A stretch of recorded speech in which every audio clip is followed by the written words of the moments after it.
అరే గీ దానికి గంత రేటానే అని షాప్ ఓనర్ని అడిగినామనుకో, ఏ మాదేమున్నదన్నా మేము గిట్ల తయారు చేస్తామా ఏంది, మీదెంత రేటు పెడితే దాన్ని బట్టి ఈడ అమ్ముతామంటారు. అంతే కదా మరి, తయారు చేసిన కాడ 10 రూపాయలు అయిందనుకో, ఆడికెళ్ళి ఈడికి తెచ్చుడు, దుకాణం ఓనర్ లాభం చూసుకునుడు, అంతా కలిపితే ఇంకో 2-3 రూపాయలు పెరగొచ్చు మన కాడికి వచ్చే వరకు. ఒకళ్ళ ఆడనే 8 అయిందనుకో, అప్పుడు మనకు 10 రూపాయలకే దొరుకుతుంది. ఏ మాల్ తీసుకున్నా గింతే, గిదొక్కటి తప్ప. పెట్రోల్ రేట్ల కథ చెప్తే పిచ్చర్ లెక్క రెక్కలుంటే బాగుండే అంటారేమో ఎగిరిపోతానికి. అవు మళ్ళా ఆయిల్ దొవ్వే కాడ అగ్వైతే బండ్లకు వచ్చే కాడ పిరమయ్యింది.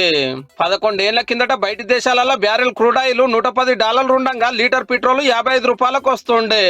ఇప్పుడు అదే క్రూడ్ ఆయిల్ రేటు సగానికి సగం తగ్గి 60 రూపాయలకే వస్తుంది కాబట్టి పెట్రోల్ రేటు ఇట్లా సగం తగ్గి 25 రూపాయలకే రావాలి.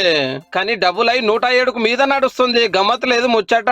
క్రూడ్ ఆయిల్ అంటే పెట్రోల్, డీజిల్, గ్యాస్ నుండి ఏర్ చేయకముందటి ఆయిల్. ఇక బ్యారెల్ అంటే 159 లీటర్లు. మరి ఆడ తగ్గితే ఈడ తగ్గాలి గాని ఎందుకు పెరుగుతున్నదంటే అంత ట్యాక్సుల పుణ్యము. ఇప్పుడు లీటర్ పెట్రోల్ 107 రూపాయలు అంటే అందులో సెంటర్ వాళ్ళ ట్యాక్స్, స్టేట్ వాళ్ళ ట్యాక్స్, పెట్రోల్ బంకుల కమిషనే 52 రూపాయలు. మళ్ళా ఇది తీసేస్తే ఉత్త 55 రూపాయలకే లీటరు. మొన్న 2 రూపాయల ట్యాక్స్ పెంచారు కదా బంకుల కాడనే తీసుకుంటామని. గీ పైసలతోటే రోజుకి 780 కోట్లు ఎక్కువ దాని సెంటర్ వాళ్ళకి వస్తున్నది అంటే చూడండిగా ఎట్లున్నదో.